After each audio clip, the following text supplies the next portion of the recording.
भाव सम्मान के साथ मैं राहुल जी को आमंत्रित करता हूं, आए हम सबको संबोधित करें आदरणीय राहुल गांधी जी।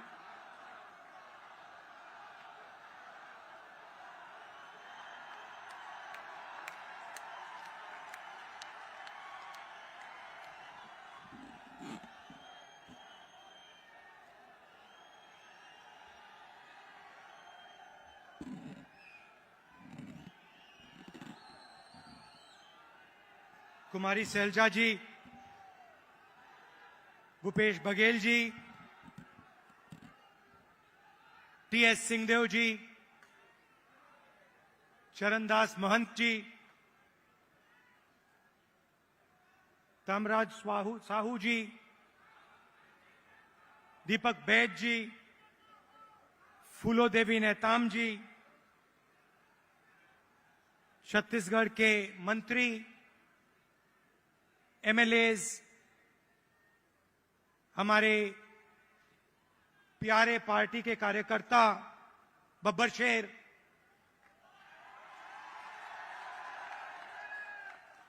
और शेरनिया,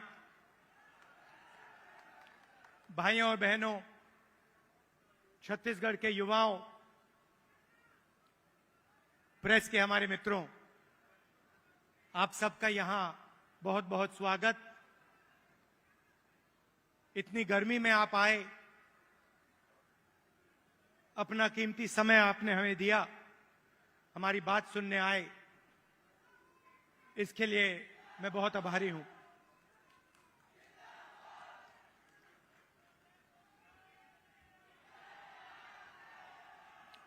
कुछ ही महीने पहले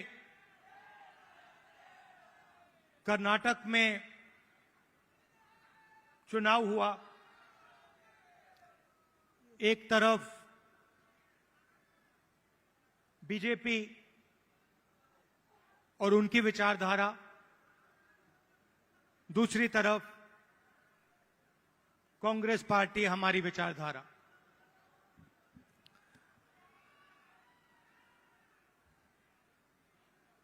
उनका काम लोगों को बांटने का, नफरत फैलाने का, हिंसा फैलाने का। हमारा काम लोगों को जोड़ने का, नफरत के बाजार में मोहब्बत की दुकान खोलने का।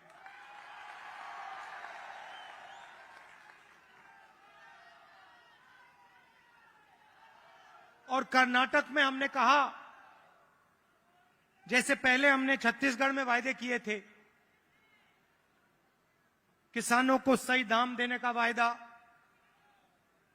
जो हमने पूरा किया, किसानों का कर्जा माफ किया, बिजली बिल हाफ किया, जैसे हमने यहां वायदे किए थे, वैसे ही हमने कर्नाटक में 5 वायदे किए। चुनाव से पहले बीजेपी के लोग हर बार वो कोई ना कोई नंबर निकाल देते हैं। कोई कहता है 230 सीट आएंगी, कोई कहता है 250 सीट आएंगी, मगर कर्नाटक में, कर्नाटक के हर गरीब व्यक्ति ने पूरा दम लगा के कांग्रेस पार्टी को जिताया। और वही यहां हुआ था। देखिए, एक बात मैं साफ करना चाहता हूं, बीजेपी और नरेंद्र मोदी जी हिंदुस्तान के 2-3 अरबपतियों के लिए काम करते हैं। नाम आप जानते हो। कुछ ही दिन पहले दुनिया के सबसे बड़े फाइनेंशियल अखबारों में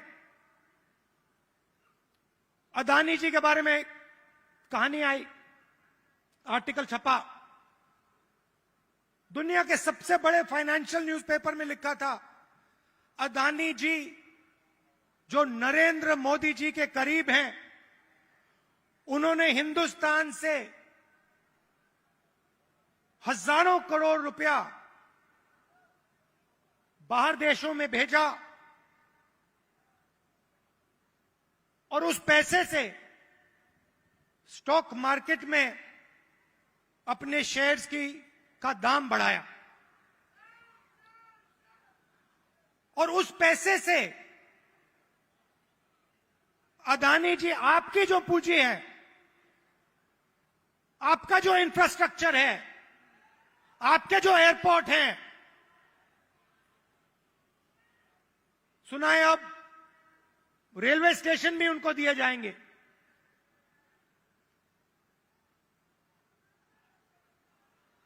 पूरा का पूरा एक व्यक्ति के हवाले किया जा रहा है। और मैं साफ कहना चाहता हूं कि चाहे वो कर्नाटक की सरकार हो, छत्तीसगढ़ की हो, राजस्थान की हो, हिमाचल की हो, और जो अभी आने वाली हैं तेलंगाना, मध्य प्रदेश, ये सारी की सारी सरकारें गरीबों की सरकारें होंगी, अदानी की सरकारें नहीं होंगी। और प्रधानमंत्री को साफ कहना चाहिए, देश को बताना चाहिए और छत्तीसगढ़ के युवाओं को बताना चाहिए कि वो अदानी जी पर इंक्वायरी क्यों नहीं करवा रहे हैं। ऐसी क्या बात है कि नरेंद्र मोदी जी अदानी जी पर इंक्वायरी नहीं करा सकते हैं? दो तीन सवाल हैं भाई और बहनों, युवाओं। ये जो हजारों करोड़ रुपए हिंदुस्तान से बाहर गया, ये पैसा किसका था? पहला सवाल, ये अदानी जी का पैसा नहीं था, ये किसी और का पैसा था। किसका पैसा था? ये पहला सवाल है। प्रधानमंत्री जी कोई इंक्वायरी नहीं करवाएंगे। मैं आपको साफ कह देता हूं, हिंदुस्तान का प्रधानमंत्री अदानी जी पे कोई इंक्वायरी करा ही नहीं सकता, क्योंकि अगर उसका इंक्वायरी का नतीजा निकल गया तो नुकसान अदानी जी को नहीं होगा, नुकसान किसी और को होगा। तो छत्तीसगढ़ में हमने क्या किया? छत्तीसगढ़ में किसानों को धान के लिए सही दाम दिया। और आज आप सारे प्रदेशों को देख लीजिए, लिस्ट निकालिए, सवाल पूछिए, धान के लिए सबसे ज्यादा पैसा कौन से स्टेट में मिलता है? जवाब मिलेगा छत्तीसगढ़, छत्तीसगढ़, छत्तीसगढ़। और प्रधानमंत्री जी यहां आए थे, मुझे याद है, बीजेपी के सब नेता आए थे और कहा था कि कांग्रेस पार्टी इस वायदे को पूरा नहीं कर सकती है। कहा था पैसा नहीं है। हमने साफ दिखा दिया, पैसा है और वायदा पूरा हमने कर दिया। जहां भी हम जाते हैं, हम झूठे वायदे नहीं करते। 15 लाख रुपए का वायदा हम नहीं कर सकते। नरेंद्र मोदी जी ने कहा था काला धन वापस आएगा, 15 लाख रुपए बैंक अकाउंट में जाएंगे। उल्टा हजारों करोड़ रुपए हिंदुस्तान से बाहर जा रहा है। इंटरनेशनल अखबार कह रहे हैं कोई इंक्वायरी नहीं।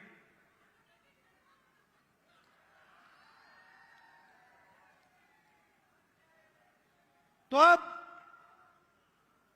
छत्तीसगढ़ के युवा जो हैं, आपकी बहुत बड़ी जिम्मेदारी है और हम चाहते हैं कि आप प्रदेश को चलाने में, राजनीति को चलाने में आगे आएं। आपको पीछे नहीं रहना चाहिए।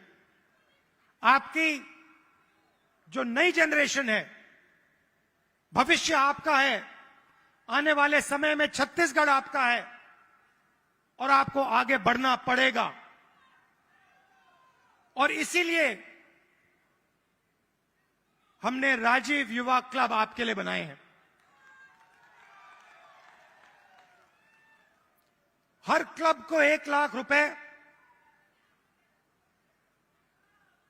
3 लाख युवाओं को क्लब में हमने जोड़ा है। और ये ऐसे नहीं जोड़ा है, मैं आपको साफ बताना चाहता हूं। हमने इसलिए जोड़ा है कि आप इस प्रदेश को चलाने में, इस प्रदेश को चलाने में आप भाग लें। और हम आपके लिए राजनीति के दरवाजे खोलना चाहते हैं कि कुछ ही सालों में आपके बीच में से छत्तीसगढ़ के एमएलए, प्रधान, नेता चुन के आए। इसलिए हमने यह काम किया है। दो तीन चीजें मैं और कहना चाहता हूं। जो हमारे आदिवासी भाई हैं, आपके लिए हमने पैसा कानून लाया, आपकी जमीन की रक्षा की। मैं आपसे एक बात कहना चाहता हूं। हम आदिवासी शब्द का प्रयोग करते हैं। आदिवासी का मतलब जो हिंदुस्तान के ओरिजिनल मालिक हैं। आदिवासी का मतलब इस देश की जो जमीन है, जो धरती है, उसके सबसे पहले आप मालिक थे। मतलब आपकी जमीन पर, जंगल पर, जल पर आपका हक बनता है। बीजेपी ने एक नया शब्द निकाला है, वनवासी। इस शब्द का बिल्कुल दूसरा मतलब है। हम चाहते हैं कि आदिवासी युवा जो भी सपना देखना चाहें, देखें और उस सपने को पूरा करें। डॉक्टर बनना है, इंजीनियर बनना है, बिजनेस चालू करना है, लॉयर बनना है, जज बनना है, मैन्युफैक्चरिंग यूनिट शुरू करना है, सब चीजों में आपको शामिल होना चाहिए। वो चाहते हैं कि आप जंगल में ही रहें, आप जंगल के बाहर ना आए। शब्द के पीछे सोच है भाई और बहनों। उनका कहना है कि आप पहले हिंदुस्तान के मालिक नहीं थे, आप जंगल में रहते थे और आपको जंगल में रहना चाहिए। हम कहते नहीं, जंगल का हक, जमीन का हक, जल का हक आपको मिलना चाहिए। मगर जो भी आप सपना देखना चाहते हो, जहां भी आप जाना चाहते हो, वो सपना आपके लिए पूरा होना चाहिए। यह फर्क है विचारधारा में।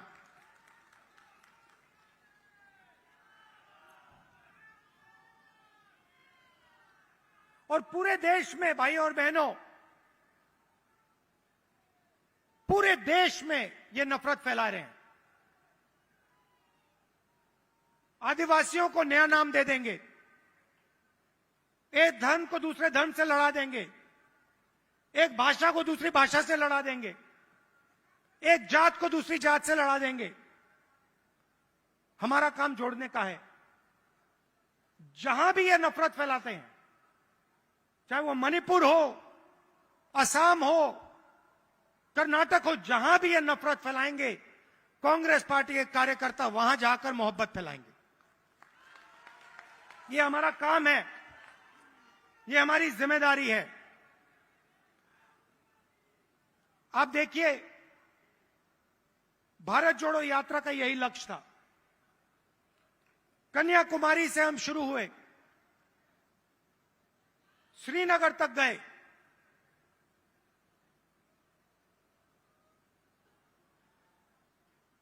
मीडिया में इन्होंने, बीजेपी के लोगों ने हर रोज ये कुछ ना कुछ उल्टा सीधा बोलते हैं, नफरत फैलाते हैं।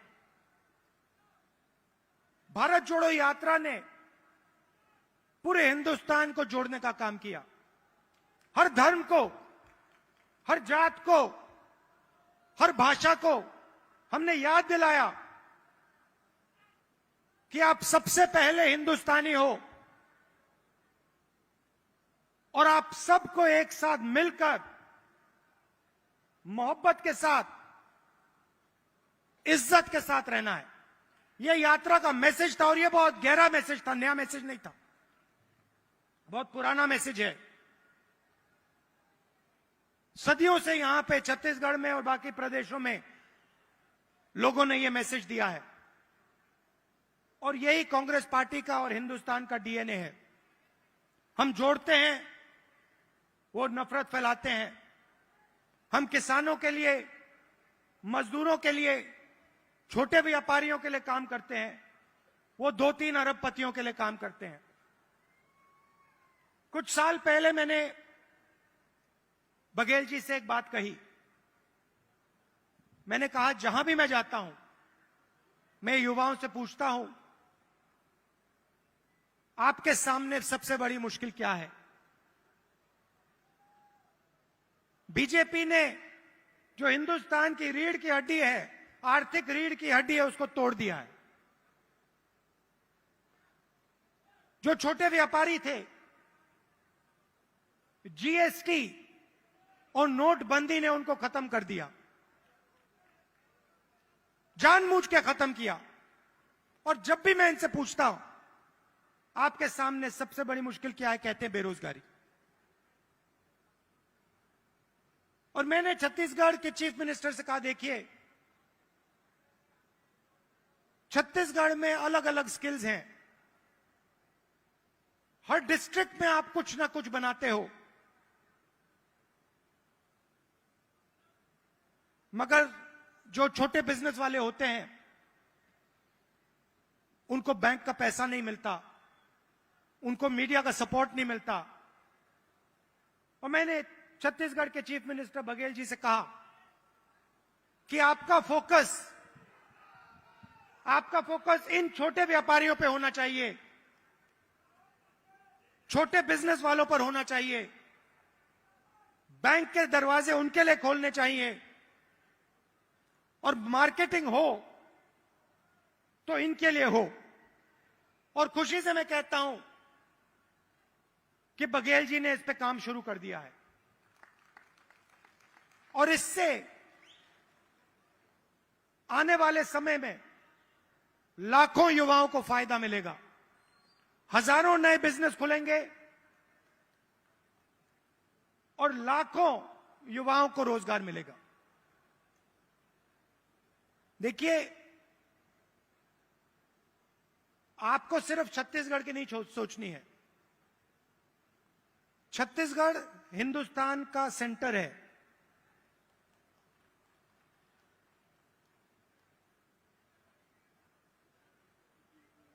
बंगाल से गुजरात कोई जाता है, छत्तीसगढ़ से निकलना पड़ता है। आप सेंटर लाइन पे हो और आपको देश का लॉजिस्टिकल सेंटर बनना चाहिए कि आप इंफ्रास्ट्रक्चर तैयार करिए कि छत्तीसगढ़ हिंदुस्तान का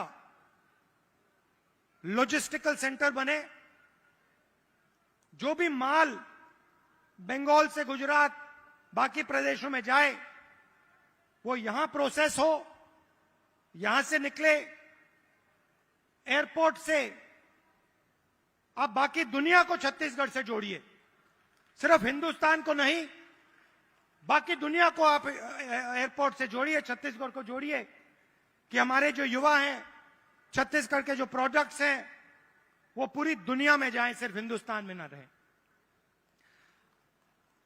मुझे लगता है कि छत्तीसगढ़ की सरकार ने बहुत अच्छा काम किया है और आने वाले 5 सालों में भी यहां पे छत्तीसगढ़ की सरकार, कांग्रेस पार्टी की सरकार जबरदस्त काम करने जा रही है। कार्यकर्ताओं से मैं कहना चाहता हूं, आप हमारी रीढ़ की हड्डी हो, आप हमारे विचारधारा के लिए लड़ते हो।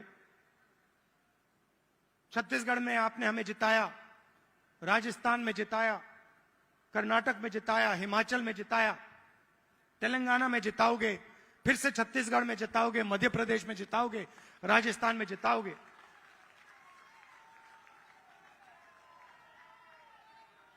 बघेल जी, हमारी सरकार को हमारे कार्यकर्ता की रक्षा करनी चाहिए, करती है, मगर और डट के जो हमारा कार्यकर्ता है उसे लगना चाहिए कि मैं कांग्रेस पार्टी का कार्यकर्ता हूं, मैं कांग्रेस पार्टी की विचारधारा के लिए लड़ता हूं और मरता हूं।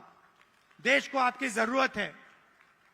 नफरत से देश आगे नहीं जा सकता है, हिंसा से देश आगे नहीं जा सकता है, अर्थव्यवस्था नहीं बढ़ सकती है। मोहब्बत से, इज्जत से काम किया जाता है, और अगर देश को जोड़ा जाता है, सबको एक साथ लाया जाता है, तो देश तेजी से प्रगति करता है। आप सब यहां आए, इतने प्यार से आपने मेरी बात सुनी, इसके लिए आप सबको दिल से धन्यवाद। और जो युवा हैं, जो अब इन क्लब्स में शामिल होंगे, आप याद रखिए, छत्तीसगढ़ का भविष्य आपका है, आपकी बड़ी जिम्मेदारी है। आपको राजनीति में आना है और आपको छत्तीसगढ़ को भविष्य में चलाना है। बहुत बहुत धन्यवाद। जय हिंद, नमस्कार। बहुत बहुत शुक्रिया आपका आदरणीय श्री राहुल गांधी जी। और स्मृति चिन्ह का अवसर है, हम आग्रह करेंगे कि माननीय मुख्य अतिथि महोदय श्री राहुल गांधी जी को स्मृति चिन्ह भेंट करने के लिए हम माननीय मुख्यमंत्री जी से निवेदन करते हैं।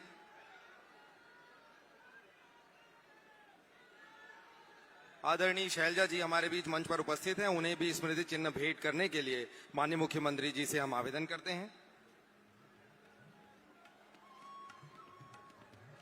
आदरणीय राहुल जी, हम सब आपके अत्यंत आभारी हैं।